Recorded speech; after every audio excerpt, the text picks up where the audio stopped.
کہ خود کسی ایسے عرب کو ان کا حکمران بنا دیا جائے جسے اپنے کنبے قبیلے کی حمایت و تائید حاصل ہو۔ اس کا ایک فائدہ یہ بھی ہوگا کہ بوقت ضرورت رومیوں کے خلاف ان سے مدد لی جا سکے گی اور شام کے روم نواز عرب حکمرانوں کے مقابل عراق کے ان عرب حکمرانوں کو کھڑا کیا جا سکے گا۔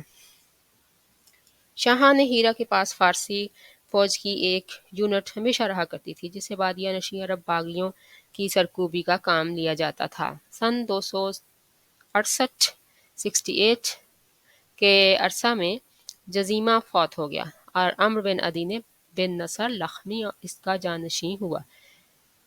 یہ قبیلہ لخم کا پہلا حکمران تھا اور شاپور اور شیر کا ہم اثر تھا۔ اس کے بعد قباز بن فیروز کے عہد تک ہیرا پر لخمیوں کی مسلسل حکمرانی رہی۔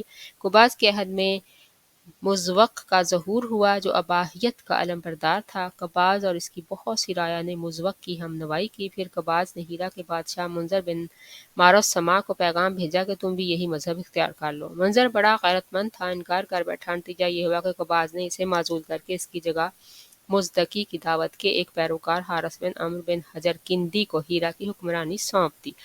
قباز کے بعد فارس کی باغ ڈور کسریٰ نوشیروان کے ہاتھ آئی۔ اسے اس مذہب سے سخت نفرت تھی۔ اس نے مزوق اور اس کے ہم نواؤں کی ایک بڑی تعداد کو قتل کروا دیا۔ منظر کو دوبارہ ہیرا کا حکمران بنا دیا اور حارث بن عمرو کو اپنے ہاں بلا بھیجا، لیکن وہ بنو کلب کے علاقے میں بھاگ گیا اور وہیں اپنی زندگی گزار دی۔ منظر بن معصمہ کے بعد نعمان بن منظر کے عہد تک ہیرا کی حکمرانی اسی کی نسل میں چلتی رہی۔ پھر زید بن عدی عبادی نے کسریٰ سے نعمان بن منظر کی جھوٹی شکایت کی۔ کسریٰ بھڑک اٹھا اور نعمان کو اپنے پاس طلب کیا۔ نعمان چپکے سے بنو شیبان کے سردار ہانی بن مسعود کے پاس پہنچا اور اپنے اہل و عیال اور مال و دولت کو اس کی امانت میں دے کر کسریٰ کے پاس آ گیا۔ کسریٰ نے اسے قید کر دیا اور وہ قید ہی میں فوت ہو گیا۔ ادھر کسریٰ نے نعمان کو قید کرنے کے بعد اس کی جگہ ایاس بن قبیصہ تائی کو ہیرا کا حکمران بنایا اور اسے حکم دیا کہ ہانی بن مسعود سے نعمان کی امانت طلب کرے۔ ہانی غیرت مند تھا، اس نے صرف انکار ہی نہیں کیا بلکہ اعلان جنگ بھی کر دیا۔ پھر کیا تھا، ایاس اپنے جلوہ میں کسریٰ کے لاؤ لشکر اور مرزبانوں کی جماعت لے کر روانہ ہوا اور ذی قار کے میدان میں فریقین کے درمیان گھمسان کی جنگ ہوئی جس میں بنو شیبان کو فتح حاصل ہوئی اور فارسیوں نے شرمناک شکست کھائی۔ یہ پہلا موقع تھا جب عرب نے عجم پر فتح حاصل کی تھی۔ یہ واقعہ نبی صلی اللہ علیہ وآلہ وسلم کی پیدائش کے تھوڑے ہی دنوں بعد کا ہے۔ آپ صلی اللہ علیہ وسلم کی پیدائش ہیرا پر ایاس کی حکمرانی کے 8ویں مہینہ میں ہوئی۔ ایاس کے بعد کسریٰ نے ہیرا پر ایک فارسی حاکم مقرر کیا، لیکن 632 عیسوی میں لخمیوں کا اقتدار پھر بحال ہو گیا اور منظر بن معرور نامی اس قبیلے کے ایک شخص نے باغ ڈور سنبھالی، مگر ابھی اس کو برسر اقتدار آئے صرف 8 ماہ ہوئے تھے کہ حضرت خالد بن ولید رضی اللہ تعالیٰ عنہ اسلام کا سیل رواں لے کر ہیرا میں داخل ہو گئے۔ شام کی بادشاہی۔ جس زمانے میں عرب قبائل کی ہجرت زوروں پر تھی، قبیلہ خزاعہ کی چند شاخیں حدود شام میں آ کر آباد ہو گئیں۔ ان کا تعلق بنو سلیم بن حلوان سے تھا اور انہی میں ایک شاخ بنو زجعم بن سلیم تھی جسے زجائمہ کے نام سے شہرت حاصل ہوئی۔ خزاعہ کی اس شاخ کو رومیوں نے صحرا عرب کے بدوؤں کی لوٹ مار روکنے اور فارسیوں کے خلاف استعمال کرنے کے لیے اپنا ہم نوا بنایا اور اسی کے ایک فرد کے سر پر حکمرانی کا تاج رکھ دیا۔ اس کے بعد مدتوں ان کی حکمرانی رہی۔ ان کا مشہور ترین بادشاہ زیاد بن حبولہ گزرا ہے۔ اندازہ کیا گیا ہے کہ زجائمہ کا دور حکومت پوری دوسری صدی عیسوی پر محیط رہا ہے۔ اس کے بعد اس دیار میں آل غسان کی آمد ہوئی اور زجائمہ کی حکمرانی جاتی رہی۔ آل غسان نے بنو زجعم کو شکست دے کر ان کی ساری قلمرو پر قبضہ کر لیا۔ یہ صورتحال دیکھ کر رومیوں نے بھی آل غسان کو دیار شام کے عرب باشندوں کا بادشاہ تسلیم کر لیا۔ آل غسان کا پایہ تخت طامۃ الجندل تھا اور رومیوں کے اعلی کار کی حیثیت سے دیار شام پر ان کی حکمرانی مسلسل قائم رہی تاکہ خلافت فاروقی میں سن 13 ہجری میں یرموک کی جنگ پیش آئی اور آل غسان کا آخری حکمران جبلہ بن ایہم حلقہ بگوش اسلام ہو گیا، اگرچہ اس کا غرور اسلامی مساوات کو زیادہ دیر تک برداشت نہ کر سکا اور وہ مرتد ہو گیا۔ حجاز کی امارت۔ یہ بات تو معروف ہے کہ مکہ میں آبادی کا آغاز حضرت اسماعیل علیہ السلام سے ہوا۔ آپ نے 137 سال کی عمر پائی اور تا حیات مکہ کے سربراہ اور بیت اللہ کے متولی رہے۔ آپ کے بعد آپ کے 2 صاحبزادگان نابت پھر قیدار یا قیدار پھر نابت یکے بعد دیگرے مکہ کے والی ہوئے۔ ان کے بعد ان کے نانا مزاز بن عمرو جرہمی نے زمام کار اپنے ہاتھ میں لے لی اور اس طرح مکہ کی سربراہی بنو جرہم کی طرف منتقل ہو گئی اور ایک عرصے تک انہی کے ہاتھ میں رہی۔ حضرت اسماعیل علیہ السلام چونکہ اپنے والد کے ساتھ مل کر بیت اللہ کے بانی و معمار تھے، اس لیے ان کی اولاد کو ایک باوقار مقام ضرور حاصل رہا، لیکن اقتدار و اختیار میں ان کا حصہ نہ تھا۔ پھر دن پر دن اور سال پر سال گزرتے گئے، لیکن حضرت اسماعیل علیہ السلام کی اولاد گوشۂ گمنامی سے نہ نکل سکی، یہاں تک کہ بخت نصر کے ظہور سے کچھ پہلے بنو جرہم کی طاقت کمزور پڑ گئی اور مکہ کے افق پر عدنان کا سیاسی ستارہ جگمگانا شروع ہوا۔ اس کا ثبوت یہ ہے کہ بخت نصر نے ذات عرق میں عربوں سے جو معرکہ آرائی کی تھی، اس میں عرب فوج کا کمانڈر جرہمی نہ تھا۔ پھر بخت نصر نے جب 587 قبل مسیح میں دوسرا حملہ کیا تو بنو عدنان بھاگ کر یمن چلے گئے۔ اس وقت بنو اسرائیل کے نبی حضرت یرمیاہ تھے، وہ عدنان کے بیٹے معد کو اپنے ساتھ ملک شام لے گئے، اور جب بخت نصر کا زور ختم ہوا اور معد مکہ آئے تو انہیں مکہ میں قبیلہ جرہم کا صرف ایک شخص جرشم بن جلحمہ ملا۔ معد نے اس کی لڑکی معانہ سے شادی کی اور اسی کے وطن سے نزار پیدا ہوا۔ اس کے بعد مکہ میں جرہم کی حالت خراب ہوتی گئی، انہیں تنگ دستی نے آ گھیرا۔ نتیجہ یہ ہوا کہ انہوں نے زائرین بیت اللہ پر زیادتیاں شروع کر دیں اور خانہ کعبہ کا مال کھانے سے بھی دریغ نہ کیا۔ ادھر ابو عدنان اندر ہی اندر ان کی ان حرکتوں پر کڑتے اور بھڑکتے رہے۔ اسی لیے جب بنو خزاعہ نے مر الزہران میں پڑاؤ کیا اور دیکھا کہ بنو عدنان بنو جرہم سے نفرت کرتے ہیں، تو اس کا فائدہ اٹھاتے ہوئے ایک عدنانی قبیلے بنو بکر بن عبد مناف بن کنانہ کو ساتھ لے کر بنو جرہم کے خلاف جنگ چھیڑ دی اور انہیں مکہ سے نکال کر اقتدار پر خود قبضہ کر لیا۔ یہ واقعہ دوسری صدی عیسوی کے وسط کا ہے۔ بنو جرہم نے مکہ چھوڑتے وقت زمزم کا کنواں پاٹ دیا اور اس میں کئی تاریخی چیزیں دفن کر کے اس کے نشانات بھی مٹا دیے۔ محمد بن اسحاق کا بیان ہے کہ عمرو بن حارث بن مزاز جرہمی نے خانہ کعبہ کے دونوں ہرن اور اس کے کونے میں لگا ہوا پتھر حجر اسود نکال کر زمزم کے کنویں میں دفن کر دیا اور اپنے قبیلہ بنو جرہم کو ساتھ لے کر یمن چلا گیا۔ بنو جرہم کو مکہ سے جلاوطنی اور وہاں کی حکومت سے محروم ہونے کا بڑا قلق تھا، چنانچہ مذکور نے اسی سلسلے میں یہ اشعار کہے: لگتا ہے ہجوم سے صفا تک کوئی آشنا تھا ہی نہیں، اور نہ کسی قصہ گو نے مکہ کی شبانہ محفلوں میں قصہ گوئی کی۔ کیوں نہیں؟ یقیناً ہم ہی اس کے باشندے تھے، لیکن زمانے کی گردشوں اور ٹوٹی ہوئی قسمتوں نے ہمیں اجاڑ پھینکا۔ حضرت اسماعیل علیہ السلام کا زمانہ تقریباً 2000 برس قبل مسیح ہے۔ اس حساب سے مکہ میں قبیلہ جرہم کا وجود کوئی 2100 برس تک رہا اور ان کی حکمرانی لگ بھگ 2000 برس تک رہی۔ بنو خزاعہ نے مکہ پر قبضہ کرنے کے بعد بنو بکر کو شامل کیے بغیر تنہا اپنی حکمرانی قائم کی۔ البتہ 3 اہم اور امتیازی مناصب ایسے تھے جو مزرعی قبائل کے حصے میں آئے: حاجیوں کو عرفات سے مزدلفہ لے جانا اور یوم النفر 13 ذی الحجہ کو، جو کہ حج کے سلسلے کا آخری دن ہے، مینا سے روانگی کا پروانہ دینا۔ یہ اعزاز الیاس بن مضر کے خاندان بنو غوث بن مرہ کو حاصل تھا، جو صوفہ کہلاتے تھے۔ اس اعزاز کی توضیح یہ ہے کہ 13 ذی الحج کو حاجی کنکری نہ مار سکتے تھے جب تک کہ پہلے صوفہ کا ایک آدمی کنکری نہ مار لیتا، پھر حاجی کنکری مار کر فارغ ہو جاتے اور مینا سے روانگی کا ارادہ کرتے تو صوفہ کے لوگ مینا کی واحد گزرگاہ عقبہ کے دونوں جانب گھیرا ڈال کر کھڑے ہو جاتے اور جب تک خود گزر نہ لیتے کسی کو گزرنے نہ دیتے۔ ان کے گزر لینے کے بعد بقیہ لوگوں کے لیے راستہ خالی ہوتا۔ جب صوفہ ختم ہو گئے تو یہ اعزاز بنو تمیم کے خاندان بنو سعد بن زید منات کی طرف منتقل ہو گیا۔ 10 ذی الحج کی صبح کو مزدلفہ سے مینا کی جانب افاظہ روانگی یہ اعزاز بنو عدوان کو حاصل تھا۔ حرام مہینوں کو آگے پیچھے کرنا یہ اعزاز بنو کنانہ کی ایک شاخ بنو تمیم بن عدی کو حاصل تھا۔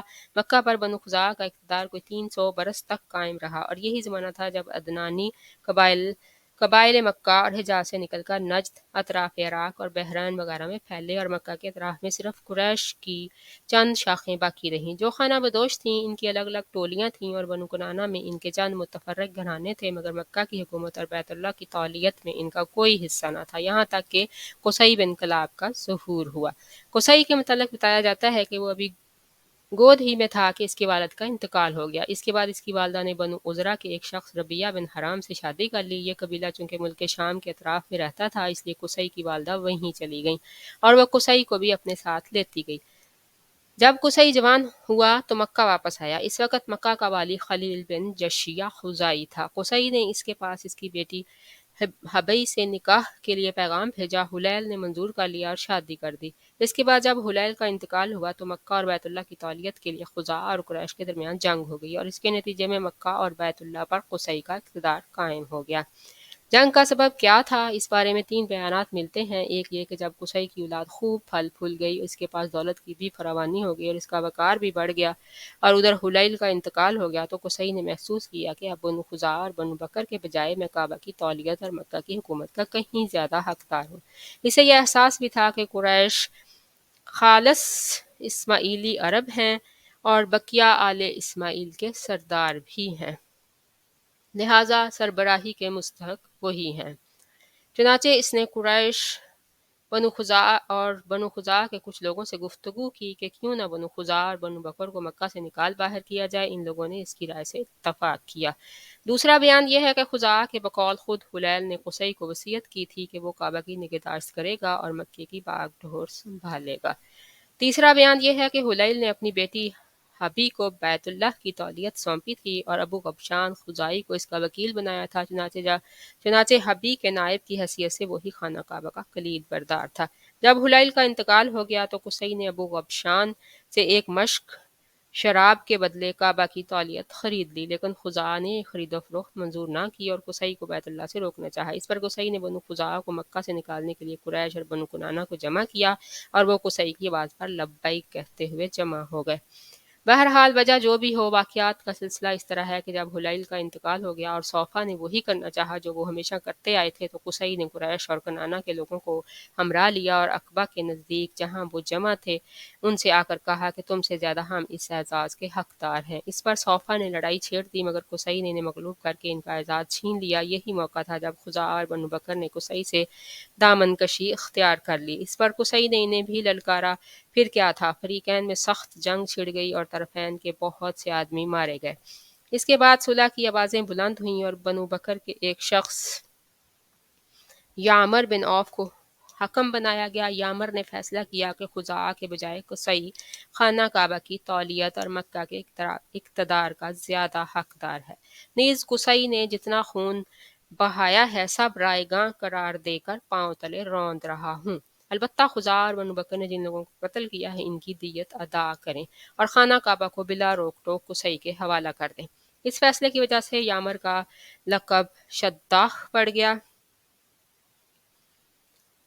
شداخ کے معنی ہے پاؤں تلے روندنے والا۔ اس فیصلے کے نتیجے میں قصی اور قریش کو مکہ پر مکمل نفوذ اور سیادت حاصل ہو گئی اور قصی بیت اللہ کا دینی سربراہ بن گیا، جس کی زیارت کے لیے عرب کے گوشے گوشے سے آنے والوں کا تانتا بندھا رہتا تھا۔ مکہ پر قصی کے تسلط کا یہ واقعہ 5ویں صدی عیسوی کے وسط یعنی سن 440 عیسوی کا ہے۔ قصی نے مکہ کا بندوبست اس طرح کیا کہ قریش کو اطراف مکہ سے بلا کر پورا شہر ان پر تقسیم کر دیا اور ہر خاندان کی بود و باش کا ٹھکانہ مقرر کر دیا۔ البتہ مہینے آگے پیچھے کرنے والوں کو نیز آل صفوان، بنو عدوان اور بنو مرہ بن عوف کو ان کے مناصب پر برقرار رکھا، کیونکہ قصی سمجھتا تھا کہ یہ بھی دین ہے جس میں رد و بدل کرنا درست نہیں۔ قصی کا ایک کارنامہ یہ بھی ہے کہ اس نے حرم میں کعبہ کے شمال میں دار الندوہ تعمیر کیا۔ اس کا دروازہ مسجد کی طرف تھا۔ دار الندوہ در حقیقت قریش کی پارلیمنٹ تھی جہاں تمام بڑے بڑے اور اہم معاملات کے فیصلے ہوتے تھے۔ قریش پر دار الندوہ کے بڑے احسانات ہیں کیونکہ ان کی وحدت کا ضامن تھا اور یہیں ان کے الجھے ہوئے مسائل بحسن و خوبی طے ہوتے تھے۔ قصی کو سربراہی اور عظمت کے حسب ذیل مظاہر حاصل تھے۔ دار الندوہ کی صدارت، جہاں بڑے بڑے معاملات کے متعلق مشورے ہوتے تھے اور جہاں لوگ اپنی لڑکیوں کی شادیاں بھی کرتے تھے۔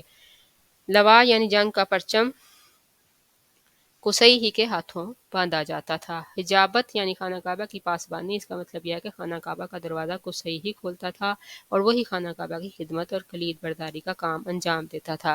سقایا پانی پلانا، اس کی صورت یہ تھی کہ کچھ حوض میں حاجیوں کے لیے پانی بھر دیا جاتا تھا اور اس میں کچھ کھجور اور کشمش ڈال کر اسے شیریں بنا دیا جاتا تھا۔ جب حجاج مکہ آتے تھے تو اسے پیتے تھے۔ رفادہ حاجیوں کی میزبانی، اس کے معنی یہ ہے کہ حاجیوں کے لیے بطور ضیافت کھانا تیار کیا جاتا تھا۔ اس مقصد کے لیے قصی نے قریش پر ایک خاص رقم مقرر کر رکھی تھی جو موسم حج میں قصی کے پاس جمع کی جاتی تھی۔ قصی اس رقم سے حاجیوں کے لیے کھانا تیار کراتا تھا۔ جو لوگ تنگ دست ہوتے یا جن کے پاس توشہ نہ ہوتا وہ یہی کھانا کھاتے تھے۔ یہ سارے مناصب قصی کو حاصل تھے۔ قصی کا پہلا بیٹا عبدالدار تھا، مگر اس کے بجائے دوسرا بیٹا عبد مناف قصی کی زندگی ہی میں شرف و سعادت کے مقام پر پہنچ گیا تھا۔ اس لیے قصی نے عبدالدار سے کہا کہ یہ لوگ اگرچہ شرف و سعادت میں تم پر بازی لے جا چکے ہیں، مگر میں تمہیں ان کے ہم پلہ کر کے رہوں گا۔ چنانچہ قصی نے اپنے سارے مناصب اور اعزازات کی وصیت عبدالدار کے لیے کر دی، یعنی دارالندوہ کی ریاست، خانہ کعبہ کی حجابت، لواء، سقایت اور رفادہ، سب کچھ عبدالدار کو دے دیا۔ چونکہ کسی کام میں قصی کی مخالفت نہیں کی جاتی تھی اور نہ اس کی کوئی بات مسترد کی جاتی تھی، بلکہ اس کا ہر اقدام اس کی زندگی میں بھی اور اس کی موت کے بعد بھی واجب الاتباع دین سمجھا جاتا تھا۔ اس لیے اس کی وفات کے بعد اس کے بیٹوں نے کسی نزاع کے بغیر اس کی وصیت قائم رکھی، لیکن جب عبد مناف کی وفات ہو گئی تو ان کے بیٹوں کا ان مناصب کے سلسلے میں اپنے چچیرے بھائیوں یعنی عبدالدار کی اولاد سے جھگڑا ہوا۔ اس کے نتیجے میں قریش دو گروہ میں بٹ گئے اور قریب تھا کہ دونوں میں جنگ ہو جاتی، مگر پھر انہوں نے صلح کی آواز بلند کی اور ان مناصب کو باہم تقسیم کر لیا۔ چنانچہ سقایت اور رفادہ کے مناصب بنو عبد مناف کو دیے گئے اور دارالندوہ کی سربراہی، لواء اور حجابت بنو عبدالدار کے ہاتھ میں رہی۔ پھر بنو عبد مناف نے اپنے حاصل شدہ مناصب کے لیے قرعہ ڈالا تو قرعہ ہاشم بن عبد مناف کے نام نکلا، لہذا ہاشم ہی نے اپنی زندگی بھر سقایا اور رفادہ کا انتظام کیا۔ البتہ جب ہاشم کا انتقال ہو گیا تو ان کے بھائی مطلب نے ان کی جانشینی کی، مگر مطلب کے بعد ان کے بھتیجے عبد المطلب بن ہاشم نے، جو رسول اللہ صلی اللہ علیہ وآلہ وسلم کے دادا تھے، یہ منصب سنبھال لیا اور ان کے بعد ان کی اولاد ان کی جانشین ہوئی، یہاں تک کہ جب اسلام کا دور آیا تو حضرت عباس بن عبد المطلب اس منصب پر فائز تھے۔ ان کے علاوہ کچھ اور مناصب بھی تھے جنہیں قریش نے باہم تقسیم کر رکھا تھا۔ ان مناصب و انتظامات کے ذریعے قریش نے ایک چھوٹی سی حکومت بلکہ حکومت نما انتظامیہ قائم کر رکھی تھی، جس کے سرکاری ادارے اور تشکیلات کچھ اسی ڈھنگ کی تھیں جیسی آج کل پارلیمانی مجلسیں اور ادارے ہوا کرتے ہیں۔ ان مناصب کا خاکہ حسب ذیل ہے: ایثار یعنی فعال گیری اور قسمت دریافت کرنے کے لیے بتوں کے پاس جو تیر رکھے رہتے تھے ان کی تولیت، یہ منصب بنو جمحق کو حاصل تھا۔ مالیات کا نظم یعنی بتوں کے تقرب کے لیے جو نذرانے اور قربانیاں پیش کی جاتی تھیں ان کا انتظام کرنا، نیز جھگڑے اور مقدمات کا فیصلہ کرنا، یہ کام بنو سہم کو سونپا گیا تھا۔ شورا، یہ اعزاز بنو اسد کو حاصل تھا۔ اشناق یعنی دیت اور جرمانوں کا نظم، اس منصب پر بنو تیم فائز تھے۔ عقاب یعنی قومی پرچم کی علم برداری، یہ بنو امیہ کا کام تھا۔ قبہ یعنی فوجی کیمپ کا انتظام اور شاہ سواروں کی قیادت، یہ بنو مخزوم کے حصے میں آیا تھا۔ سفارت بنو عدی کا منصب تھا۔ بقیہ عرب سرداریاں: ہم پچھلے صفحات میں قحطانی اور عدنانی قبائل کے ترک وطن کا ذکر کر چکے ہیں اور بتلا چکے ہیں کہ پورا ملک عرب ان قبائل کے درمیان تقسیم ہو گیا تھا۔ اس کے بعد ان کی عمارتوں اور سرداریوں کا نقشہ کچھ یوں تھا کہ جو قبائل ہیرا کے ارد گرد آباد تھے انہیں حکومت ہیرا کے تابع مانا گیا، اور جن قبائل نے بادیۃ الشام میں سکونت اختیار کی تھی انہیں غسانی حکمرانوں کے تابع قرار دیا گیا، مگر یہ ماتحتی صرف نام کی تھی، عملاً نہ تھی، اور ان دو مقامات کو چھوڑ کر اندرون عرب آباد قبائل بہر طور آزاد تھے۔ ان قبائل میں سرداری نظام راج تھا، قبیلے خود اپنا سردار مقرر کرتے تھے اور ان سرداروں کے لیے ان کا قبیلہ ایک مختصر سی حکومت ہوا کرتا تھا۔ سیاسی وجود و تحفظ کی بنیاد قبائلی وحدت پر مبنی عصبیت اور اپنی سرزمین کی حفاظت و دفاع کے مشترکہ مفادات تھے۔ قبائلی سرداروں کا درجہ اپنی قوم میں بادشاہوں جیسا تھا۔ قبیلہ صلح جنگ میں بہرحال اپنے سردار کے فیصلے کے تابع ہوتا تھا اور کسی حال میں اس سے الگ تھلگ نہیں رہ سکتا تھا۔ سرداروں کو وہی مطلق العنانی اور استبداد حاصل تھا جو کسی ڈکٹیٹر کو حاصل ہوا کرتا ہے، حتیٰ کہ بعض سرداروں کا یہ حال تھا کہ اگر وہ بگڑ جاتے تو ہزاروں تلواریں یہ پوچھے بغیر بے نیام ہو جاتیں کہ سردار کے غصے کا سبب کیا ہے۔ تاہم چونکہ ایک ہی کنبے کے چچیرے بھائیوں میں سرداری کے لیے کشاکش بھی ہوا کرتی تھی، اس لیے اس کا تقاضا تھا کہ سردار اپنے قبائلی عوام کے ساتھ رواداری برتے، خوب مال خرچ کرے، مہمان نوازی میں پیش رہے، کرم و بردباری سے کام لے، شجاعت کا عملی مظاہرہ کرے اور غیرت مندانہ امور کی طرف سے دفاع کرے، تاکہ لوگوں کی نظر میں عموماً اور شورا کی نظر میں خصوصاً خوبی و کمالات کا جامع بن جائے، کیونکہ شورا اس دور میں قبیلے کی زبان ہوا کرتے تھے اور اس طرح سردار اپنے مد مقابل حضرات سے بلند و بالا درجہ حاصل کر لے۔ سرداروں کے کچھ مخصوص اور امتیازی حقوق بھی ہوا کرتے تھے جنہیں ایک شاعر نے یوں بیان کیا ہے: ہمارے درمیان تمہارے لیے مال غنیمت کا چوتھائی ہے اور منتخب مال ہے، اور وہ مال ہے جس کا تم فیصلہ کر دو، اور جو سرے راہ ہاتھ آ جائے اور جو تقسیم سے بچ رہے۔ میرے باہ، مال غنیمت کا چوتھائی حصہ صفیہ، وہ مال جسے تقسیم سے پہلے ہی سردار اپنے لیے منتخب کر لے۔ نشیطہ، وہ مال جو اصل قوم تک پہنچنے سے پہلے راستے ہی میں سردار کے ہاتھ لگ جائے۔ فضول، وہ مال جو تقسیم کے بعد بچ رہے اور غازیوں کی تعداد پر برابر تقسیم نہ ہو، مثلا تقسیم سے بچے ہوئے اونٹ، گھوڑے وغیرہ، ان سب اقسام کے مال سردار قبیلہ کا حق ہوا کرتے تھے۔ سیاسی حالت، جزیرۃ العرب کی حکومتوں اور حکمرانوں کا ذکر ہو چکا، بے جانا ہوگا کہ اب ان کے کسی قدر سیاسی حالات بھی ذکر کر دیے جائیں۔ جزیرۃ العرب کے وہ تینوں سرحدی علاقے جو غیر ممالک کے پڑوس میں پڑتے تھے، ان کی سیاسی حالت سخت اضطراب و انتشار اور انتہائی زوال و انحطاط کا شکار تھی۔ انسان مالک اور غلام یا حاکم اور محکوم کے دو طبقوں میں بٹا ہوا تھا۔ سارے فوائد سربراہوں اور خصوصاً غیر ملکی سربراہوں کو حاصل تھے اور سارا بوجھ غلاموں کے سر تھا۔ اسے زیادہ واضح الفاظ میں یوں کہا جا سکتا ہے کہ رعایا اور در حقیقت ایک کھیتی تھی جو حکومت کے لیے محاصل اور آمدنی فراہم کرتی تھی، اور حکومتیں اسے لذتوں، شہوتوں، عیش رانی اور ظلم و جور کے لیے استعمال کرتی تھیں، اور ان پر ہر طرف سے ظلم کی بارش ہو رہی تھی، مگر وہ حرف شکایت زبان پر نہ لا سکتے تھے، بلکہ ضروری تھا کہ طرح طرح کی ذلت و رسوائی اور ظلم و چیرہ دستی برداشت کریں اور زبان بند رکھیں، کیونکہ جبر و استبداد کی حکمرانی تھی اور انسانی حقوق نام کی کسی چیز کا کہیں کوئی وجود نہ تھا۔ ان علاقوں کے پڑوس میں رہنے والے قبائل تذبذب کا شکار تھے، انہیں اغراض و خواہشات ادھر سے ادھر اور ادھر سے ادھر پھینکتی رہتی تھیں، کبھی وہ عراقیوں کے ہم نوا ہو جاتے تھے اور کبھی شامیوں کی ہاں میں ہاں ملاتے تھے۔ جو قبائل اندرون عرب آباد تھے، ان کے بھی جوڑ ڈھیلے اور شرازہ منتشر تھا۔ ہر طرف قبائلی جھگڑوں، نسلی فسادات اور مذہبی اختلافات کی گرم بازاری تھی، جس میں ہر قبیلے کے افراد بہر صورت اپنے اپنے قبیلے کا ساتھ دیتے تھے، خواہ وہ حق پر ہو یا باطل پر۔ چنانچہ ان کا ترجمان کہتا ہے، میں بھی تو قبیلہ خزیہ ہی کا ایک فرد ہوں، اگر وہ غلط راہ پر چلے گا تو میں بھی غلط راہ پر چلوں گا، اور اگر وہ صحیح راہ پر چلے گا تو میں بھی صحیح راہ پر چلوں گا۔ اندرون عرب کوئی بادشاہ نہ تھا جو ان کی آواز کو قوت پہنچاتا، اور نہ کوئی مرجح ہی تھا جس کی طرف مشکلات و شدائد میں رجوع کیا جاتا اور جس پر وقت پڑنے پر اعتماد کیا جاتا۔ ہاں، حجاز کی حکومت کو قدر و احترام کی نگاہ سے یقیناً دیکھا جاتا تھا اور اسے مرکز دین کا قائد و پاسبان بھی تصور کیا جاتا تھا۔ یہ حکومت در حقیقت ایک طرح کی دنیوی قیادت اور دینی پیشوائی کا معجون مرکب تھی۔ اسے اہل عرب پر دینی پیشوائی کے نام سے بالادستی حاصل تھی، اور حرم اور اطراف حرم پر اس کی باقاعدہ حکمرانی تھی۔ وہی زائرین بیت اللہ کی ضروریات کا انتظام اور شریعت ابراہیمیہ کے احکام کا نفاذ کرتی تھیں، اور اس کے پاس پارلیمانی اداروں جیسے ادارے اور تشکیلات بھی تھیں، لیکن یہ حکومت اتنی کمزور تھی کہ اندرون عرب کی ذمہ داریوں کا بوجھ اٹھانے کی طاقت نہ رکھتی تھی، جیسا کہ حبشیوں کے حملے کے موقع پر ظاہر ہوا۔ عرب، ادیان و مذاہب۔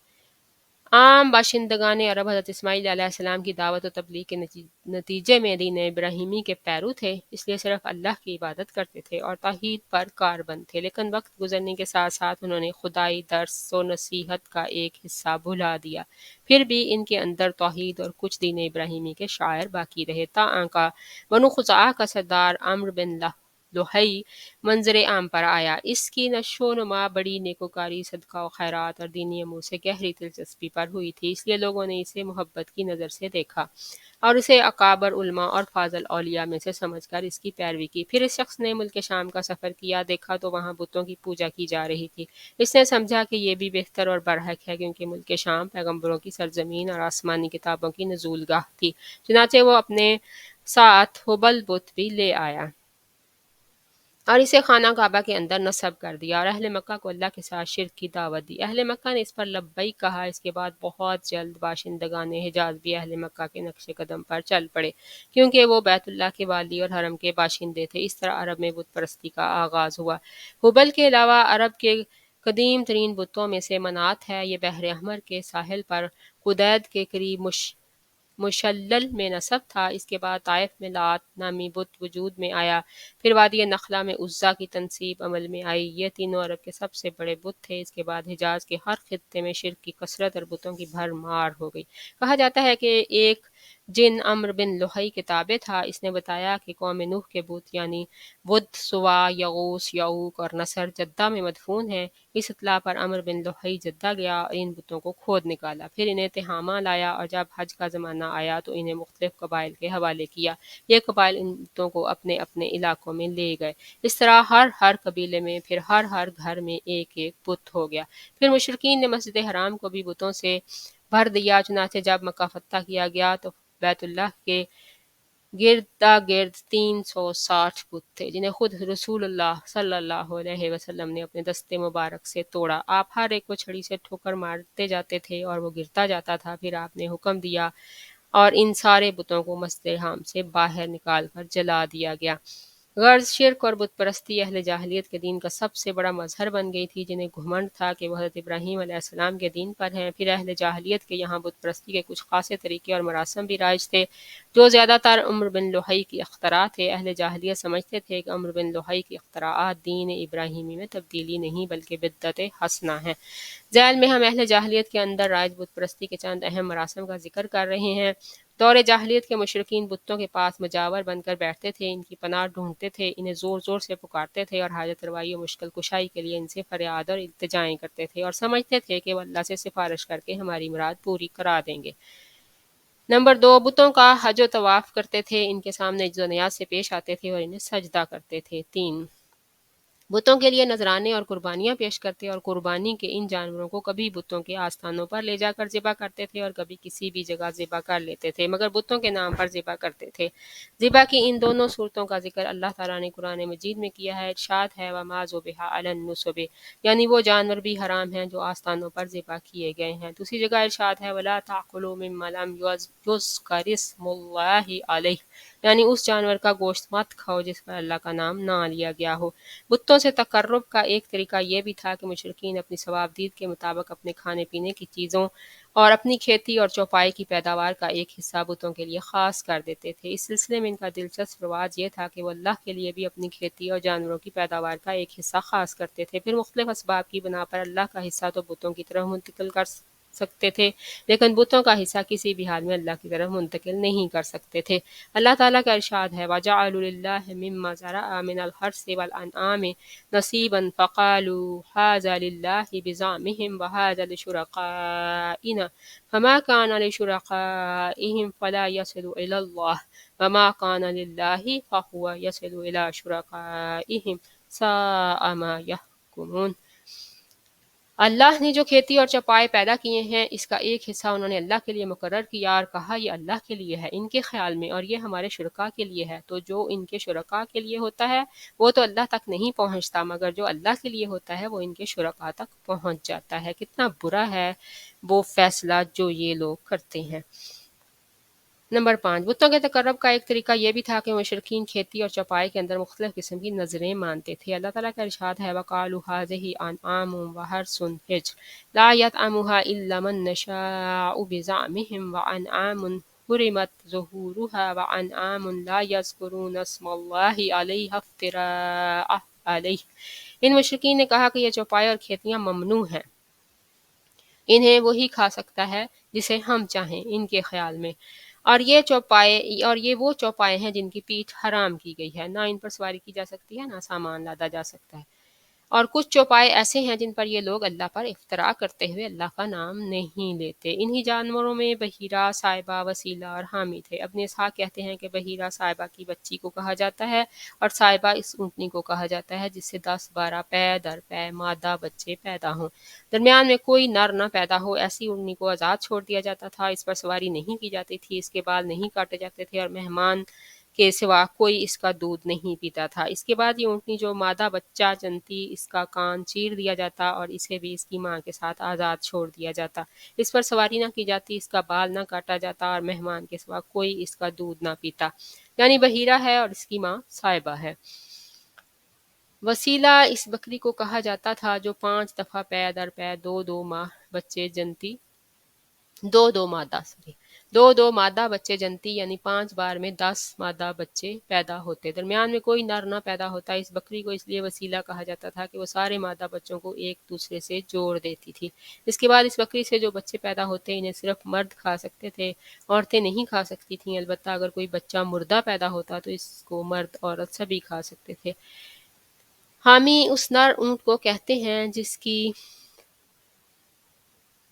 جنتی سے پے در پے 10 مادہ بچے پیدا ہوتے، درمیان میں کوئی نر نہ پیدا ہوتا۔ ایسے اونٹ کی پیٹھ محفوظ کر دی جاتی تھی، نہ اس پر سواری کی جاتی تھی، نہ اس کا بال کاٹا جاتا تھا، بلکہ اسے اونٹوں کے ریوڑ میں جفتی کے لیے آزاد چھوڑ دیا جاتا تھا اور اس کے سوا اس سے کوئی دوسرا فائدہ نہ اٹھایا جاتا تھا۔ دور جاہلیت کی بت پرستی کے ان طریقوں کی تردید کرتے ہوئے اللہ تعالیٰ نے فرمایا ما جعل اللہ من بحیرۃ ولا سائبۃ ولا وسیلۃ ولا حام ولکن الذین کفروا یفترون علی اللہ الکذب وَأَكْثَرُهُمْ لَا يَعْقِلُونَ۔ اللہ نے نہ کوئی بحیرہ، نہ کوئی صائبہ، نہ کوئی وسیلہ اور نہ کوئی حامی بنایا ہے، لیکن جن لوگوں نے کفر کیا وہ اللہ پر جھوٹ گھڑتے ہیں اور ان میں سے اکثر عقل نہیں رکھتے۔ ایک دوسری جگہ فرمایا وَقَالُوا مَا فِي بُطُونِ هَٰذِهِ الْأَنْعَامِ خَالِصَةٌ لِذَكُورِنَا وَمُحَرَّمٌ عَلَىٰ أَزْوَاجِنَا وَإِن يَكُن مَيْتَةً فَهُمْ فِيهِ شُرَكَاءُ۔ ان مشرکین نے کہا کہ ان چوپایوں کے پیٹ میں جو کچھ ہے وہ خالص ہمارے مردوں کے لیے ہے اور ہماری عورتوں پر حرام ہے، البتہ اگر وہ مردہ ہو تو اس میں مرد عورت سب شریک ہیں۔ چوپایوں کی مذکورہ احکام یعنی بحیرہ، صائبہ وغیرہ کے کچھ دوسرے مطالب بھی بیان کیے گئے ہیں جو ابن اسحاق کی مذکورہ تفسیر سے قدرے مختلف ہیں۔ حضرت سعید ابن مسیب رحمہ اللہ کا بیان ہے کہ یہ جانور ان کے طاغوتوں کے لیے تھے، اور صحیح بخاری میں مرفوعاً مروی ہے کہ عمرو بن لحی پہلا شخص تھا جس نے بتوں کے نام پر جانور چھوڑے۔ عرب اپنے بتوں کے ساتھ یہ سب کچھ اس عقیدے کے ساتھ کرتے تھے کہ یہ بت انہیں اللہ کے قریب کر دیں گے اور اللہ کے حضور ان کی سفارش کر دیں گے، چنانچہ قرآن مجید میں بتایا گیا ہے کہ مشرکین کہتے تھے ما نعبدهم الا ليقربونا الى اللہ زلفى، ہم ان کی عبادت محض اس لیے کر رہے ہیں کہ وہ ہمیں اللہ کے قریب کر دیں۔ وَيَعْبُدُونَ مِن دُونِ اللَّهِ مَا لَا يَضُرُّهُمْ وَلَا يَنفَعُهُمْ وَيَقُولُونَ هَٰؤُلَاءِ شُفَعَاؤُنَا عِندَ اللَّهِ، یہ مشرکین اللہ کے سوا ان کی عبادت کرتے ہیں جو انہیں نہ نفع پہنچا سکتے ہیں نہ نقصان، اور کہتے ہیں کہ یہ اللہ کے پاس ہمارے سفارشی ہیں۔ مشرکین عرب ازلام یعنی فال کے تیر بھی استعمال کرتے تھے۔ ازلام ظلم کی جمع ہے اور ظلم اس تیر کو کہتے ہیں جس میں پر نہ لگے ہوں۔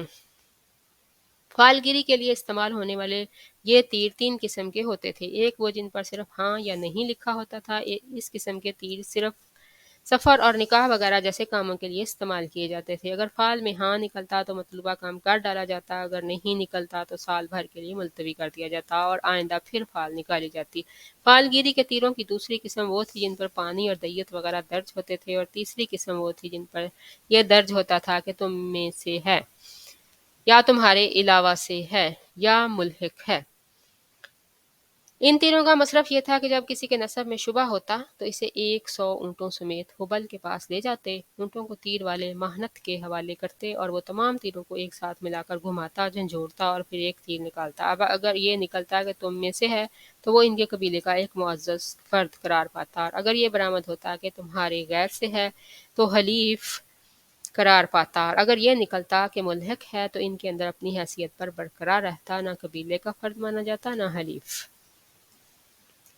اسی سے ملتا جلتا ایک رواج مشرکین میں جوا کھیلنے اور جوئے کے تیر استعمال کرنے کا تھا، اسی تیر کی نشاندہی پر وہ جوئے کا اونٹ ذبح کر کے اس کا گوشت بانٹتے تھے۔ مشرکین عرب کاہنوں، عرافوں اور نجومیوں کی خبروں پر بھی ایمان رکھتے تھے۔ کاہن اسے کہتے ہیں جو آنے والے واقعات کی پیش گوئی کرے اور راز حائل سربستہ سے واقفیت کا دعوے دار ہو۔ بعض کاہنوں کا یہ بھی دعویٰ تھا کہ ایک جن ان کے تابع ہے جو انہیں خبریں پہنچاتا رہتا ہے، اور بعض کاہن کہتے تھے کہ انہیں ایسا فہم عطا کیا گیا ہے جس کے ذریعے وہ غیب کا پتہ لگا لیتے ہیں۔ بعض اس بات کے مدعی تھے کہ جو آدمی ان سے کوئی بات پوچھنے آتا ہے، اس کے قول و فعل سے یا اس کی حالت سے کچھ مقدمات اور اسباب کے ذریعے وہ جائے واردات کا پتہ لگا لیتے ہیں۔ اس قسم کے آدمی کو عراف کہا جاتا ہے، مثلاً وہ شخص جو چوری کے مال، چوری کی جگہ اور گم شدہ جانور وغیرہ کا پتہ ٹھکانہ بتاتا۔ نجومی اسے کہتے ہیں جو تاروں پر غور کر کے اور ان کی رفتار و اوقات کا حساب لگا کر پتہ لگاتا ہے کہ دنیا میں آئندہ کیا حالات و واقعات پیش آئیں گے۔ ان نجومیوں کی خبروں کو ماننا در حقیقت تاروں پر ایمان لانا ہے، اور تاروں پر ایمان لانے کی ایک صورت یہ بھی تھی کہ مشرکین عرب نچھتروں پر ایمان رکھتے تھے اور کہتے تھے کہ ہم پر فلاں اور فلاں نچھتر سے بارش ہوئی ہے۔ مشرکین میں بدشگونی کا بھی رواج تھا، اسے عربی میں تیرہ کہتے ہیں۔ اس کی صورت یہ تھی کہ مشرکین کسی چڑیا یا ہرن کے پاس جا کر اسے بھگاتے جاتے، پھر اگر وہ داہنے جانب بھاگتا تو اسے اچھائی اور کامیابی کی علامت سمجھ کر اپنا کام کر گزرتے، اگر بائیں جانب بھاگتا تو اسے نحوست کی علامت سمجھ کر اپنا کام سے باز رہتے۔ اسی طرح اگر کوئی چڑیا یا جانور راستہ کاٹ دیتا تو اسے بھی منحوس سمجھتے۔ اسی سے ملتی جلتی ایک حرکت یہ بھی تھی کہ مشرکین خرگوش کے ٹخنے کی ہڈی لٹکاتے تھے اور بعض دنوں، مہینوں، جانوروں، گھروں اور عورتوں کو منحوس سمجھتے تھے۔ بیماریوں کی چھوت کے قائل تھے اور روح کے الو بن جانے کا عقیدہ رکھتے تھے، یعنی ان کا عقیدہ تھا کہ جب تک مقتول کا بدلہ نہ لیا جائے اس کو سکون نہیں ملتا اور اس کی روح الو بن کر بیابانوں میں گردش کرتی رہتی ہے اور پیاس پیاس یا مجھے پلاؤ کی صدا لگاتی رہتی ہے۔ جب اس کا بدلہ لے لیا جاتا ہے تو اسے راحت اور سکون مل جاتا ہے۔ دین ابراہیمی میں قریش کی بدعت۔ یہ تھے اہل جاہلیت کے عقائد و اعمال، اس کے ساتھ ہی ان کے اندر دین ابراہیمی کے کچھ باقیات بھی تھے، یعنی انہوں نے یہ دین پورے طور پر نہیں چھوڑا تھا۔ چنانچہ وہ بیت اللہ کی تعظیم اور اس کا طواف کرتے تھے، حج و عمرہ کرتے تھے، عرفات و مزدلفہ میں ٹھہرتے تھے اور ہدی کے جانوروں کی قربانی کرتے تھے۔ البتہ انہوں نے اس دین ابراہیمی میں بہت سی بدعتیں ایجاد کر کے شامل کر دی تھیں۔ مثلاً قریش کی ایک بدعت یہ تھی کہ وہ کہتے تھے ہم حضرت ابراہیم علیہ السلام کی اولاد ہیں، حرم کے پاسبان، بیت اللہ کے والی اور مکہ کے باشندے ہیں، کوئی شخص ہمارا ہم مرتبہ نہیں اور نہ کسی کے حقوق ہمارے حقوق کے مساوی ہیں۔ اسی بنا پر یہ اپنا نام ممس، بہادر اور گرم جوش رکھتے تھے، لہٰذا ہمارے شایان نشان نہیں کہ ہم حدود حرم سے باہر جائیں۔ چنانچہ حج کے دوران یہ لوگ عرفات نہیں جاتے تھے اور نہ وہاں سے اضافہ کرتے تھے، بلکہ مزدلفہ ہی میں ٹھہر کر وہیں سے افاضہ کر لیتے تھے۔ افاضہ اللہ تعالیٰ نے اس بدعت کی اصلاح کرتے ہوئے فرمایا ثم افیضوا من حیث افاض الناس، یعنی تم لوگ بھی وہیں سے افاضہ کرو جہاں سے سارے لوگ افاضہ کرتے ہیں۔ ان کی ایک بدعت یہ بھی تھی کہ وہ کہتے تھے کہ ہمس قریش کے لیے احرام کی حالت میں پنیر اور گھی بنانا درست نہیں، اور نہ یہ درست ہے کہ بال والے گھر یعنی کمبل کے خیمے میں داخل ہوں، اور نہ یہ درست ہے کہ سایہ حاصل کرنا ہو تو چمڑے کے خیمے کے سوا کہیں اور سایہ حاصل کریں۔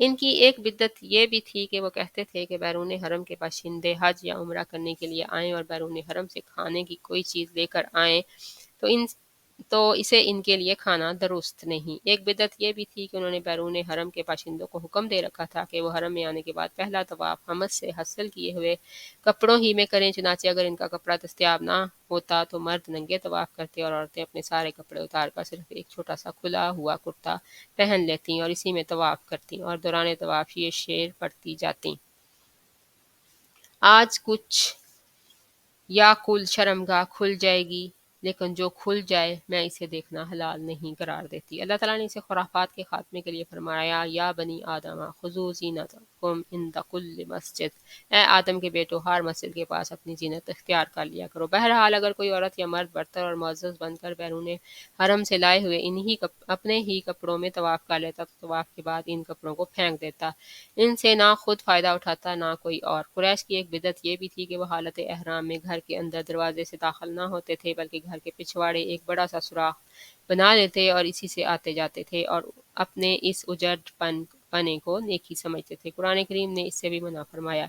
یہی دین یعنی شرک و بت پرستی و توہمات و خرافات پر مبنی عقیدہ و عمل والا دین عام اہل عرب کا دین تھا۔ اس کے علاوہ جزیرۃ العرب کے مختلف اطراف میں یہودیت، مسیحیت، مجوسیت اور صابئیت نے بھی در آنے کے مواقع پا لیے تھے، لہٰذا ان کا تاریخی خاکہ بھی مختصراً پیش کیا جا رہا ہے۔ جزیرۃ العرب میں یہود کے کم از کم دو ادوار ہیں۔ پہلا دور اس وقت سے تعلق رکھتا ہے جب فلسطین میں بابل اور عاشور کی حکومت کی فتوحات کے سبب یہودیوں کو ترک وطن کرنا پڑا۔ اس حکومت کی سخت گیری اور بخت نصر کے ہاتھوں یہودی بستیوں کی تباہی و ویرانی، ان کے ہیکل کی بربادی اور ان کی اکثریت کی ملک بابل کو جلاوطنی کا نتیجہ یہ ہوا کہ یہود کی ایک جماعت فلسطین چھوڑ کر حجاز کے شمالی اطراف میں آ بسی۔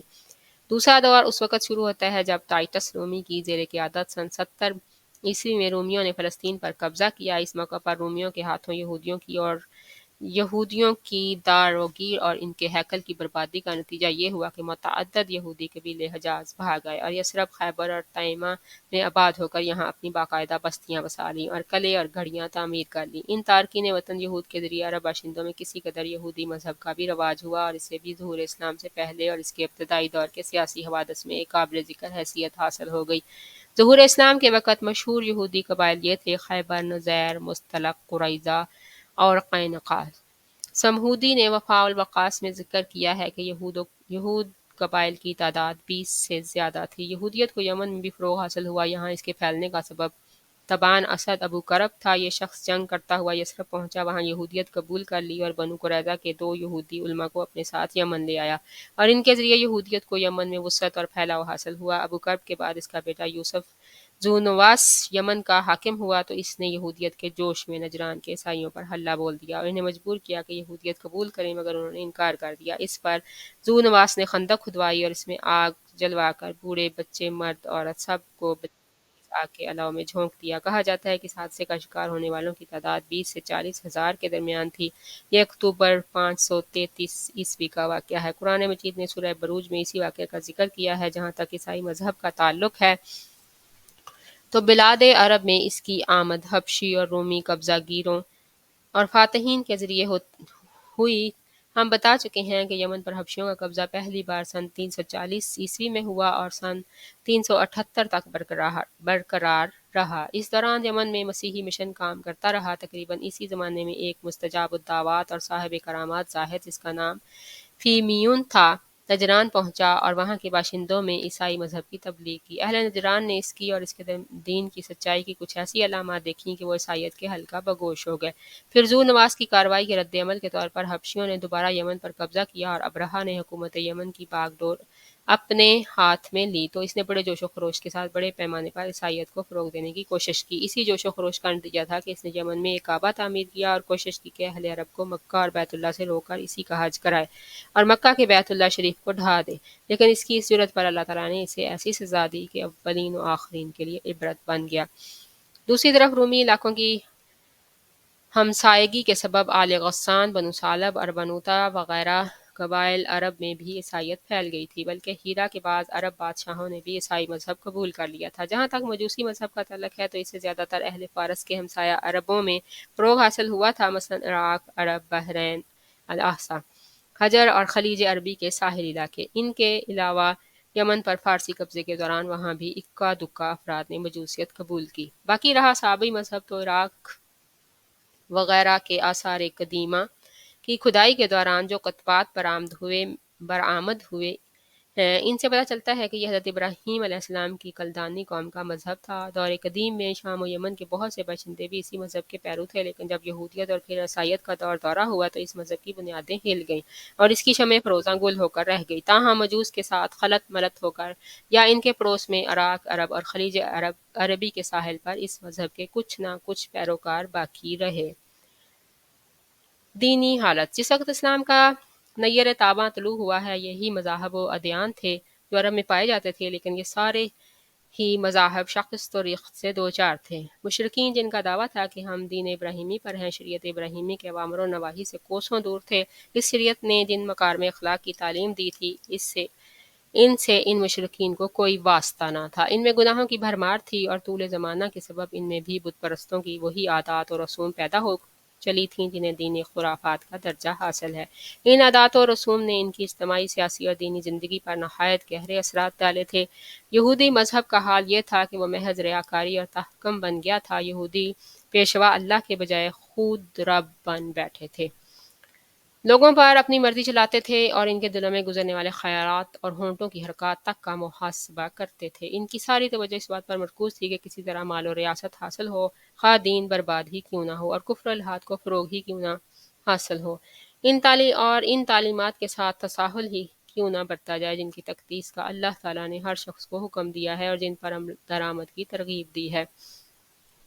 عیسائیت ایک ناقابل فہم بت پرستی بن گئی تھی۔ اس نے اللہ اور انسان کو عجیب طرح سے خلط ملط کر دیا تھا۔ پھر جن عربوں نے اس دین کو اختیار کیا تھا، اس پر اس دین کا کوئی حقیقی اثر نہ تھا، کیونکہ اس کی تعلیمات ان کے مألوف طرز زندگی سے میل نہیں کھاتی تھیں اور وہ اپنا طرز زندگی چھوڑ نہیں سکتے تھے۔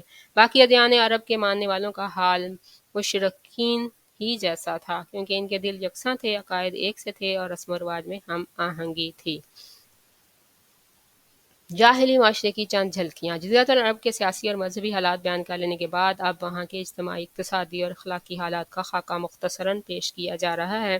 اجتماعی حالات۔ عرب آبادی مختلف طبقات پر مشتمل تھی اور ہر طبقے کے حالات ایک دوسرے سے بہت زیادہ مختلف تھے۔ چنانچہ طبقہ اشراف میں مرد و عورت کا تعلق خاصا ترقی یافتہ تھا۔ عورت کو بہت کچھ خود مختاری حاصل تھی، اس کی بات مانی جاتی تھی اور اس کا اتنا احترام اور تحفظ کیا جاتا تھا کہ اس راہ میں تلواریں نکل پڑتی تھیں اور خون ریزیاں ہو جاتی تھیں۔ آدمی جب اپنے کرم و شجاعت پر، جسے عرب میں بڑا بلند مقام حاصل تھا، اپنی تعریف کرنا چاہتا تو عموماً عورت ہی کو مخاطب کرتا۔ بسا اوقات عورت چاہتی تو قبائل کو صلح کے لیے اکٹھا کر دیتی اور چاہتی تو ان کے درمیان جنگ اور خون ریزی کے شعلے بھڑکا دیتی، لیکن ان سب کے باوجود بلا نزاع مرد ہی کو خاندان کا سربراہ مانا جاتا تھا اور اس کی بات فیصلہ کن ہوا کرتی تھی۔ اس طبقے میں مرد اور عورت کا تعلق عقد نکاح کے ذریعے ہوتا تھا اور یہ نکاح عورت کے اولیاء کے زیر نگرانی انجام پاتا تھا۔ عورت کو یہ حق نہ تھا کہ ان کی ولایت کے بغیر اپنے طور پر اپنا نکاح کر لے۔ ایک طرف طبقہ اشراف کا یہ حال تھا تو دوسری طرف دوسرے طبقوں میں مرد و عورت کے اختلاط کی اور بھی کئی صورتیں تھیں، جنہیں بدکاری و بے حیائی اور فحش کاری و زناکاری کے سوا کوئی اور نام نہیں دیا جا سکتا۔ حضرت عائشہ رضی اللہ تعالیٰ عنہ کا بیان ہے کہ جاہلیت میں نکاح کی 4 صورتیں تھیں۔ ایک تو وہی صورت تھی جو آج بھی لوگوں میں رائج ہے کہ ایک آدمی دوسرے آدمی کو اس کی زیر ولایت لڑکی کے لیے نکاح کا پیغام دیتا، پھر منظوری کے بعد مہر دے کر اس سے نکاح کر لیتا۔ دوسری صورت یہ تھی کہ عورت جب حیض سے پاک ہوتی تو اس کا شوہر کہتا کہ فلاں شخص کے پاس پیغام بھیج کر اس سے اس کی شرمگاہ حاصل کرو، یعنی زنا کراؤ، اور شوہر خود اس سے الگ تھلگ رہتا اور اس کے قریب نہ جاتا، یہاں تک کہ واضح ہو جاتا کہ جس آدمی سے شرمگاہ حاصل کی تھی، یعنی زنا کرایا تھا، اس سے حمل ٹھہر گیا ہے۔ جب حمل واضح ہو جاتا تو اس کے بعد اگر شوہر چاہتا تو اس عورت کے پاس جاتا۔ ایسا اس لیے کیا جاتا تھا کہ لڑکا شریف اور باکمال پیدا ہو۔ اس نکاح کو نکاح استبضاء کہا جاتا تھا اور اسی کو ہندوستان میں نیوگ کہتے ہیں۔ نکاح کی تیسری صورت یہ تھی کہ 10 آدمیوں سے کم کی ایک جماعت اکٹھا ہوتی، سب کے سب ایک ہی عورت کے پاس جاتے اور بدکاری کرتے۔ جب وہ عورت حاملہ ہو جاتی اور بچہ پیدا ہوتا تو پیدائش کے چند رات بعد وہ عورت سب کو بلا بھیجتی اور سب کو آنا پڑتا، مجال نہ تھی کہ کوئی نہ آئے۔ اس کے بعد وہ عورت کہتی کہ آپ لوگوں کا جو معاملہ تھا وہ تو آپ لوگ جانتے ہی ہیں، اب میرے بدن سے بچہ پیدا ہوا ہے اور اے فلاں وہ تمہارا بیٹا ہے۔ وہ عورت میں سے جس کا نام چاہتی لے لیتی اور اس کا لڑکا مان لیا جاتا۔ چوتھا نکاح یہ تھا کہ بہت سے لوگ اکٹھے ہوتے اور کسی عورت کے پاس جاتے، وہ اپنے پاس کسی آنے والے سے انکار نہ کرتی۔ یہ رنڈیاں ہوتی تھیں جو اپنے دروازوں پر جھنڈیاں گاڑے رکھتی تھیں تاکہ یہ نشانی کا کام دے اور جو ان کے پاس جانا چاہے بے دھڑک چلا جائے۔ جب ایسی عورت حاملہ ہوتی اور بچہ پیدا ہوتا تو سب کے سب اس کے پاس جمع ہوتے اور قیافہ شناس کو بلاتے۔ قیافہ شناس اپنی رائے کے مطابق اس لڑکے کو کسی بھی شخص کے ساتھ ملحق کر دیتا، پھر یہ اسی سے مربوط ہو جاتا اور اسی کا لڑکا کہلاتا، وہ اس سے انکار نہ کر سکتا تھا۔ جب اللہ تعالیٰ نے محمد صلی اللہ علیہ وسلم کو مبعوث فرمایا تو جاہلیت کے سارے نکاح منہدم کر دیے، صرف اسلامی نکاح باقی رہا جو آج رائج ہے۔ عرب میں مرد و عورت کے ارتباط کی بعض صورتیں ایسی بھی تھیں جو تلوار کی دھار اور نیزے کی نوک پر وجود میں آتی تھیں، یعنی قبائلی جنگوں میں غالب آنے والا قبیلہ مغلوب قبیلے کی عورتوں کو قید کر کے اپنے حرم میں داخل کر لیتا تھا، لیکن ایسی عورتوں سے پیدا ہونے والی اولاد زندگی بھر عار محسوس کرتی تھی۔ زمانہ جاہلیت میں کسی تحدید کے بغیر متعدد بیویاں رکھنا بھی ایک معروف بات تھی۔ لوگ ایسی 2 عورتیں بھی بیک وقت نکاح میں رکھ لیتے جو آپس میں سگی بہن ہوتی تھیں۔ باپ کے طلاق دینے یا وفات پانے کے بعد بیٹا اپنی سوتیلی ماں سے بھی نکاح کر لیتا تھا۔ طلاق کا اختیار مرد کو حاصل تھا اور اس کی کوئی حد معین نہ تھی۔ زناکاری تمام طبقات میں عروج پر تھی، کوئی طبقہ یا انسانوں کی کوئی قسم اس سے مستثنیٰ نہ تھی۔ البتہ کچھ مرد اور کچھ عورتیں ایسی ضرور تھیں جنہیں اپنی بڑائی کا احساس اس برائی کے کیچڑ میں لت پت ہونے سے باز رکھتا تھا۔ پھر آزاد عورتوں کا حال لونڈیوں کے مقابل نسبتاً اچھا تھا۔ اصل مصیبت لونڈیاں ہی تھیں اور ایسا لگتا ہے کہ اہل جاہلیت کی غالب اکثریت اس برائی کی طرف منسوب ہونے میں کوئی آر بھی محسوس نہیں کرتی تھی۔ چنانچہ سنن ابی داؤد وغیرہ میں مروی ہے کہ ایک دفعہ ایک آدمی نے کھڑے ہو کر کہا، یا رسول اللہ صلی اللہ علیہ وآلہ وسلم، فلاں شخص میرا بیٹا ہے، میں نے جاہلیت میں اس کی ماں سے زنا کیا تھا۔ رسول اللہ صلی اللہ علیہ وآلہ وسلم نے فرمایا، اسلام میں ایسے دعوے کی کوئی گنجائش نہیں، جاہلیت کی بات گئی، اب تو لڑکا اسی کا ہوگا جس کی بیوی یا لونڈی ہو، اور زناکار کے لیے پتھر ہے۔ اور حضرت سعد بن ابی وقاص رضی اللہ تعالیٰ عنہ اور عبد بن زماں کے درمیان زماں کی لونڈی کے بیٹے عبد الرحمن بن زماں کے بارے میں جو جھگڑا پیش آیا تھا وہ بھی معلوم و معروف ہے۔ جاہلیت میں باپ بیٹے کا تعلق بھی مختلف نوعیت کا تھا۔ کچھ تو ایسے تھے جو کہتے تھے ہماری اولاد ہمارے کلیجے ہیں جو روئے زمین پر چلتے پھرتے ہیں، لیکن دوسری طرف کچھ ایسے بھی تھے جو لڑکیوں کو رسوائی اور خرچ کے خوف سے زندہ دفن کر دیتے تھے اور بچوں کو فقر و فاقہ کے ڈر سے مار ڈالتے تھے۔ لیکن یہ کہنا مشکل ہے کہ یہ سنگ دلی بڑے پیمانے پر رائج تھی، کیونکہ عرب اپنے دشمن سے اپنی حفاظت کے لیے دوسروں کی بنسبت کہیں زیادہ اولاد کے محتاج تھے اور اس کا احساس بھی رکھتے تھے۔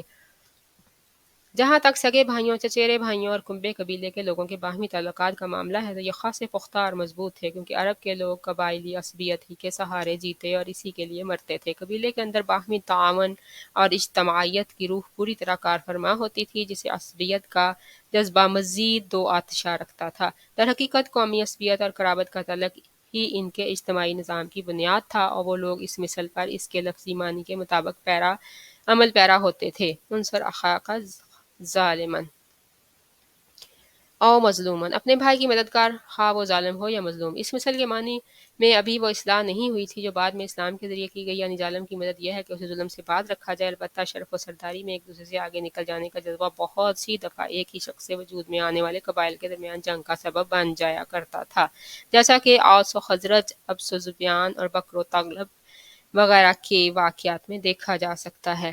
جہاں تک مختلف قبائل کے ایک دوسرے سے تعلقات کا معاملہ ہے تو یہ پوری طرح شکستہ اور ریختہ تھے۔ قبائل کی ساری قوت ایک دوسرے کے خلاف جنگ میں فنا ہو رہی تھی، البتہ دین اور خرافات کے آمیزے سے تیار شدہ بعض رسومات و عادات کی وزارت بسا اوقات جنگ کی حدت و شدت میں کمی آ جاتی تھی، اور بعض حالات میں موالات، حلف اور تابع داری کے اصولوں پر مختلف قبائل یکجا ہو جاتے تھے۔ علاوہ ازیں حرام مہینے ان کی زندگی اور حصول معاش کے لیے سراپا اور رحمت و مدد تھے۔ خلاصہ یہ ہے کہ اجتماعی حالت ضعف و بے بصیرتی کی پستی میں گھری ہوئی تھی، جوہل اپنی تنابیں تانے ہوئے تھے اور خرافات کا دور دورہ تھا۔ لوگ جانوروں جیسی زندگی گزار رہے تھے، عورت بیچی اور خریدی جاتی تھی اور بعض اوقات اس سے مٹی اور پتھر جیسا سلوک کیا جاتا تھا۔ قوم کے باہمی تعلقات کمزور بلکہ ٹوٹے ہوئے تھے، اور حکومتوں کے سارے عزائم اپنی رعایا سے خزانے بھرنے یا مخالفین پر فوج کشی کرنے تک محدود تھے۔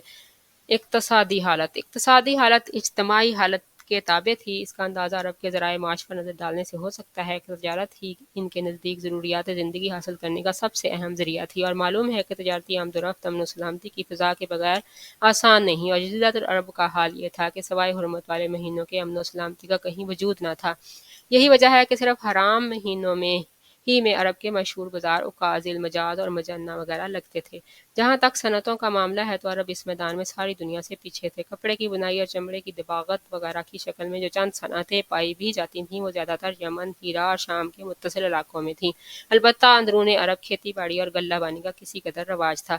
ساری عرب عورتیں سوت کاٹتی تھیں، لیکن مشکل یہ تھی کہ سارا مال و متاع ہمیشہ لڑائیوں کی زد میں رہتا تھا۔ فقر اور بھوک کی وبا عام تھی اور لوگ ضروری کپڑوں اور لباس سے بھی بڑی حد تک محروم رہتے تھے۔ اخلاق، یہ تو اپنی جگہ مسلم ہے کہ اہل جاہلیت میں خسیس و رذیل عادتیں اور وجدان و شعور اور عقل سلیم کے خلاف باتیں پائی جاتی تھیں، لیکن ان میں ایسے پسندیدہ اخلاق فاضلہ بھی تھے جنہیں دیکھ کر انسان دنگ اور ششدر رہ جاتا ہے۔ مثلاً کرم و سخاوت، یہ اہل جاہلیت کا ایسا وصف تھا جس میں وہ ایک دوسرے سے آگے نکل جانے کی کوشش کرتے تھے اور اس پر اس طرح فخر کرتے تھے کہ عرب کے آدھے اشعار اسی کی نظر ہو گئے ہیں۔ اس وصف کی بنیاد پر کسی نے خود اپنی تعریف کی ہے تو کسی نے کسی اور کی۔ حالت یہ تھی کہ سخت جاڑے اور بھوک کے زمانے میں بھی کسی کے گھر کوئی مہمان آ جاتا اور اس کے پاس اپنی اس ایک اونٹنی کے سوا کچھ نہ ہوتا جو اس کی اور اس کے کنبے کی زندگی کا واحد ذریعہ ہوتی تھی، تو بھی ایسی سنگین حالت کے باوجود اس پر سخاوت کا جوش غالب آ جاتا اور اٹھ کر اپنے مہمان کے لیے اپنی اونٹنی ذبح کر دیتا۔ ان کے کرم ہی کا نتیجہ تھا کہ وہ بڑی بڑی دیت اور مالی ذمہ داریاں اٹھا لیتے، اور اسی طرح انسانوں کو بردباری انسانوں کو بربادی اور خون ریزی بچا کر دوسرے رئیسوں اور سرداروں کے مقابل فخر کرتے تھے۔ اسی کرم کا نتیجہ تھا کہ وہ شراب نوشی پر فخر کرتے تھے، اس لیے نہیں کہ یہ بذات خود کوئی فخر کی چیز تھی، بلکہ اس لیے کہ یہ کرم و سخاوت کو آسان کر دیتی تھی، کیونکہ نشے کی حالت میں مال اٹھانا انسانی طبیعت پر گران نہیں گزرتا، اس لیے یہ لوگ انگور کے درخت کو کرم اور انگور کی شراب کو بنتل کرم کہتے تھے۔ جاہلی اشعار کے دوادین پر نظر ڈالیے تو یہ مدح و فخر کا ایک اہم باب نظر آئے گا۔ اشرا بن شداد ابسی اپنے معلقہ میں کہتا ہے، میں نے دوپہر کی تیزی رکنے کے بعد ایک زرد رنگ کے دھاری دار جام بلوری سے جو بائیں جانب رکھی ہوئی تابناک اور منہ بند خم کے ساتھ تھا، نشان لگی ہوئی صاف و شفاف شراب پی، اور جب میں پی لیتا ہوں تو اپنا مال لٹا ڈالتا ہوں، لیکن میری آبرو بھرپور رہتی ہے اور اس پر کوئی چوٹ نہیں ہوتی، اور جب میں ہوش میں آتا ہوں تب بھی سخاوت میں کوتاہی نہیں کرتا، اور میرا اخلاق و کرم جیسا کچھ ہے تمہیں معلوم ہے۔ ان کے کرم ہی کا نتیجہ تھا کہ وہ جوا کھیلتے تھے۔ ان کا خیال تھا کہ یہ بھی سخاوت کی ایک راہ ہے، کیونکہ انہیں جو نفع حاصل ہوتا یا نفع حاصل کرنے والوں کے حصے میں جو کچھ فاضل بچ رہتا جسے مسکینوں کو دے دیتے تھے۔ اسی لیے قرآن پاک نے شراب اور جوئے کے نفع کا انکار نہیں کیا، بلکہ یہ فرمایا کہ اسمہما اکبر من نفعہما، ان دونوں کا گناہ ان کے نفع سے بڑھ کر ہے۔ وفائے عہد، یہ بھی دور جاہلیت کے اخلاق فاضلہ میں سے ہے۔ عہد کو ان کے نزدیک دین کی حیثیت حاصل تھی، جس سے وہ بہرحال چمٹے رہتے تھے اور اس راہ میں اپنی اولاد کا خون اور اپنے گھر بار کی تباہی بھی ہیچ سمجھتے تھے۔ اسے سمجھنے کے لیے عانی بن مسعود، شیبانی، سموئیل بن عادیہ اور حاجب بن زرارہ کے واقعات کافی ہیں۔ خودداری و عزت نفس، اس پر قائم رہنا اور ظلم و جبر برداشت نہ کرنا بھی جاہلیت کے معروف اخلاق میں سے تھا۔ اس کا نتیجہ یہ تھا کہ ان کی شجاعت و غیرت حد سے بڑی ہوئی تھی۔ وہ فوراً بھڑک اٹھتے تھے اور ذرا ذرا سی بات پر جس سے ذلت و اہانت کی بو آتی شمشیر و سناں اٹھا لیتے اور نہایت خونریز جنگ چھیڑ دیتے۔ انہیں اس راہ میں اپنی جان کی قطعاً پرواہ نہ رہتی۔ عزائم کی تکمیل، اہل جاہلیت کی ایک خصوصیت یہ بھی تھی کہ جب وہ کسی کام کو مجد و افتخار کا ذریعہ سمجھ کر انجام دینے پر تل جاتے تو پھر کوئی رکاوٹ انہیں روک نہیں سکتی تھی۔ وہ اپنی جان پر کھیل کر اس کام کو انجام دے ڈالتے۔ حلم و بردباری اور سنجیدگی، یہ بھی اہل جاہلیت کے نزدیک قابل ستائش کو بھی تھی، مگر یہ ان کی حد سے بڑی ہوئی شجاعت اور جنگ کے لیے ہمہ وقت آمادگی کی عادت کے سبب نادر الوجود تھی۔ بدوی سادگی، یعنی تمدن کی علائشوں اور داؤ پیچ سے ناواقفیت اور دوری۔ اس کا نتیجہ یہ تھا کہ ان میں سچائی اور امانت پائی جاتی تھی۔ وہ فریب کاری اور بدعہدی سے دور اور متنفر تھے۔ ہم سمجھتے ہیں کہ جزیرۃ العرب کو ساری دنیا سے جو جغرافیائی نسبت حاصل تھی، اس کے علاوہ یہی وہ قیمتی اخلاق تھے جن کی وجہ سے اہل عرب کو بنی نوع انسان کی قیادت اور رسالت عامہ کا بوجھ اٹھانے کے لیے منتخب کیا گیا، کیونکہ یہ اخلاق اگرچہ بعض اوقات شر و فساد کا سبب بن جاتے تھے اور ان کی وجہ سے المناک حادثات پیش آ جاتے تھے، لیکن یہ فی نفس سے ہی بڑے قیمتی اخلاق تھے جو تھوڑی سی اصلاح کے بعد انسانی معاشرے کے لیے نہایت مفید بن سکتے تھے، اور یہی کام اسلام نے انجام دیا۔ غالباً ان اخلاق میں بھی وفائے عہد کے بعد عزت نفس اور پختگی عزم سب سے گراں قیمت اور نفع بخش جوہر تھا، کیونکہ اس وقت قاہرہ اور عزم مصمم کے بغیر شر و فساد کا خاتمہ اور نظم عدل کا قیام ممکن نہیں۔ اہل جاہلیت کے کچھ اور بھی اخلاق فاضلہ تھے، لیکن یہاں سب کا احاطہ کرنا مقصود نہیں۔